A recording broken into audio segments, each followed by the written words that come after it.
Hey, it's YouTube, and you're watching Elemental ATV. Subscribe, like, and hit that damn bell button so you don't miss any of my new content. It's just that easy. But what we're here to talk about today is a steering stem brace upgrade.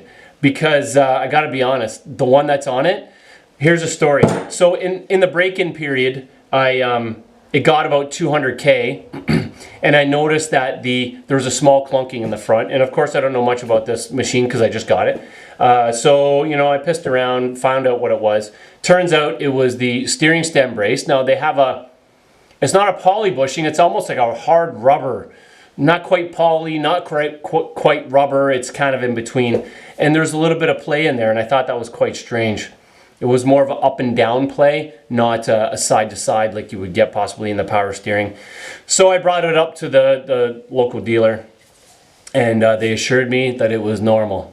And I just kind of took that and I ran with it. And I said, okay, that's fine. So fast forward to the 26-hour break-in period is all done. It took forever. It took all summer. I know. I know. It took forever. I know. Okay, Jesus. Anyways, fast forward 26-hour and took it in. Had them do all the fluids. Checked the belt the whole bit. That was at about, I don't know, let's just call it 500K, something like that. And again, the tech looked at it and he said, no, that's a normal amount of play. And I'm going to show you what they say is a normal amount of play. And I don't agree. That's why I went this route. Because any amount of play up top will result in more play down below eventually. And once this thing is out of warranty, and I come to find out that something is worn prematurely in the power steering unit and I got to fork out an insurmountable amount of money, this is not going to be one happy Polaris man. So I decided to go online and find an upgraded part, and damn, you tell me. I'm gonna take the old one off and I'm gonna show you. You tell me that this is not an upgraded part. God damn it, that's upgraded. This is unbelievable. Who, you ask? Oh, well, it's funny you should mention that. It's a company out of Austria called J Parts. They sell Demon axles, and they have a whole bunch of things that they sell. They're really big into the racing scramblers over there. So of course something like this is needed. But it also comes with a handy dandy bracket that you will drill holes. Well, it's kind of a pain to an extent because you need to take your air box off so you can get at the back of the bulkhead. So you can drill your 2 holes right here, and then this will actually bolt to your bulkhead. And if you ever had a rollover, then your bars aren't gonna break the bulkhead. Hopefully I'm not planning on any rollovers in the future. But yeah, let's go to the bike and I'll show you what that play actually is and why I don't like it. Let's go. Well, here we are. Hey, how do you like my kayak setup? Pretty snazzy. I don't know what that looks like in the background, but get used to it because they're going to be there all winter. Anyways, bulkhead. I'm going to take this off in a second and actually put them side by side so you can see the difference. Now, I am hoping that we can get a good angle on that right there. Now, let's see. This is going to be tricky. There, you can see it right there. Right there. That is only at 700K, boys. That is unacceptable. And when I was out on the last ride, I will tell you that this thing was clunking over hard trail. And that was at Johnstown. See if I can get a little bit closer. I don't think I am because of the light. There you go. That's way too much. That steering stem shouldn't be moving at all. All right, that's enough of that. You guys get the idea. Anyways, I haven't spent anything on upgrades really except for tires and the usual stuff. No clutch, no exhaust, any of that stuff. This is my very first like really crazy cool upgrade, and that's the reason why. You can't have it moving like that. That's ridiculous. You've probably noticed that I've already drilled and tapped. Nice little Zerk fitting in there because the new one, you can grease it from this side. Yes, you can. You can grease it from the side. This side right there, right through the bulkhead. You can. Okay, give me a sec, and I'm gonna get this off, and we're gonna go up there and then we're gonna compare them side by side. Anyways, now you can see the difference. Flimsy and hard versus this clamping force. Look at this.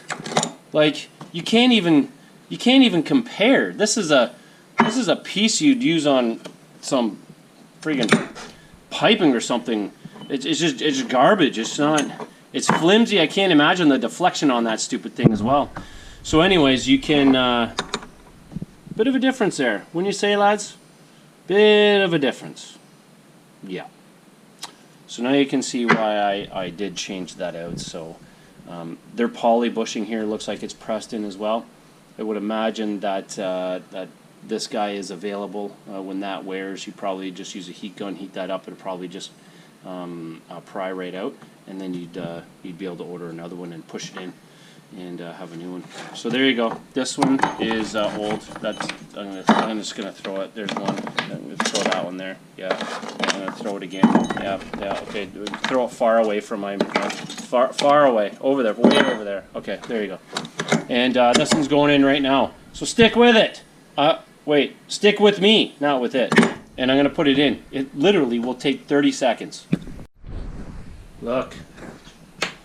Grabby thingies. Look at that. If you don't have one of these things, look at it. The thing's like 2 feet long. That's what she said. Oh! Anyways, if you don't have one of these, you're missing out. Because I dropped the bolt down there twice, and this just like picked up like nothing. Just like this. Alright, be aware that for this install, you will need to modify an Allen. It was about this long. Yep, I need to cut that much off just to get it in the backside, like that. Yep, worked like a charm. Yeah, and just like that, she's done, lads. Zerk fitting is in. She's tight. She is tight.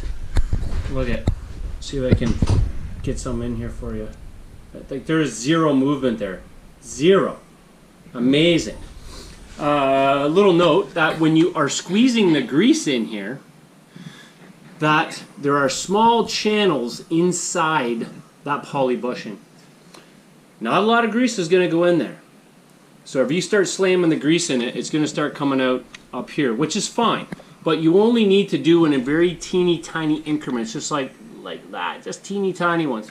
And as you're doing it, work this back and forth. And then it'll get into the small channels inside there, and before you know it, you'll see it to start kind of bubbling out the top there, as you can see. And then that's pretty much it. Yeah, just remind yourself it's a grease point when you do your lower and upper control arms. And she looks good. She's nice and tight, and I'm satisfied with that install. So there you go. That was probably the easiest install. Oh, that'd be good for nose boogers. Oh, man. Oh, that was like a movie. What was that in? Was it Terminator, where he friggin' reached up into his nostril and pulled it out of his friggin' head up there? Oh, man. Anyways, that's your install. J Parts, check them out. They got some stuff. They're from Austria. Costs a little bit for shipping, but they are top-notch quality. You will never guess what's coming. You won't. Unless I tell you. I have a triangle snorkel thing coming for this. Yeah, I do. I don't know what brand it is. I think it's a high lifter one. Guy down in the States had one for me. Can't remember his name. He's on the Scrambler page. I think his last name is... I don't want to say it wrong. Anyways, I appreciate his help. He got back to me right away, and it should be here coming up here in this next week, and I'm going to get those done. And then I'm going to do one video front to back. Actually, I might do 2 videos. One video on what not to buy. And then the second video on what I did. That excludes what I bought, which is sitting in the box over there. Yeah. RSD knows what I'm talking about. Don't you, RSD? Yeah, you know. Thank you. Thank you for your support. I really appreciate it. Where was I? Yes, saying goodbye. Signing off. J Parts, check them out. They got some good quality stuff, and that's a good upgrade for the Scrambler, boys. A really good upgrade. You got cryptids, you got a pinion plate, you got frame braces. I think the next brace will be the rear brace for the rear diff, the back of the rear diff. I've got the braces that basically go for the suspension, either side of the lower control arms at the back. But the next one is going to be the brace at the very back. What else? Recap. Broke necks. Check them out. You're gonna love them. Let me get the thing here. Right there. Broke necks. Okay, it's going on my truck tomorrow. Half throttle. Does that stand for HT? Is your name Harold Tinderman? I don't know. He never told me his name. Anyways, broke necks, check him out. And also check out the videos that pay tribute to old Grizz. It's never good when a family member or person from your group passes away, so leave your condolences for him. And yeah, come on guys. Stay safe out on the trails and treat each other good. All right, thank you very much for showing up. I got some mud stuff coming up. I'm hoping to get out on this soon. Elemental ATV is out.